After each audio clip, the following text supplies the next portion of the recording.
Sur cette journée où on va essayer de découvrir les quartiers nord et de voir comment on pratique la médecine autrement et comment on y vit, on va démarrer avec une balade. On va déambuler de l'Estac-Gare jusqu'à la Castellane en passant par des noyaux villageois et des coins de campagne.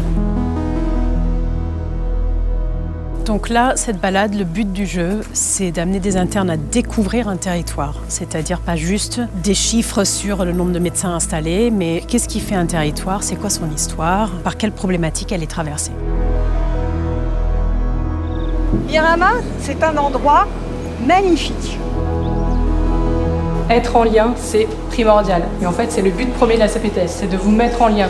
Dans ça, c'est de solidarité, d'équité, de lutte contre les inégalités en santé. C'est des valeurs fortes chez nous.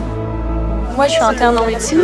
La dynamique de territoire m'intéressait. En fait, je la connais assez peu et je suis agréablement surprise de la balade. Je m'attendais pas à autant d'espace de verdure. Je m'attendais pas à une si belle cyclogresse dans les quartiers nord. J'avais déjà dans l'idée de travailler un peu dans ce milieu-là et du coup, ça me confirme que j'ai hyper envie de travailler dans ce milieu.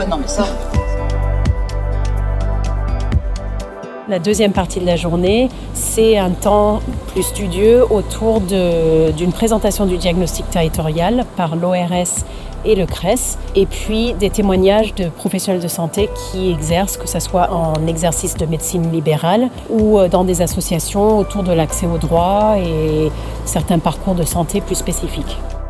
C'est un territoire qui est très hétérogène et qui est caractérisé vraiment par des inégalités sociales et territoriales. Et du coup, pour traiter cette inégalité de santé, il est très difficile d'y aller seul. En fait, on a tout intérêt à essayer de créer des solutions collectives. L'accès est gratuit pour les jeunes. On met à disposition pour les gens qui ont des freins aussi de la médiation en santé. Donc on accompagne les gens à leurs différents rendez-vous.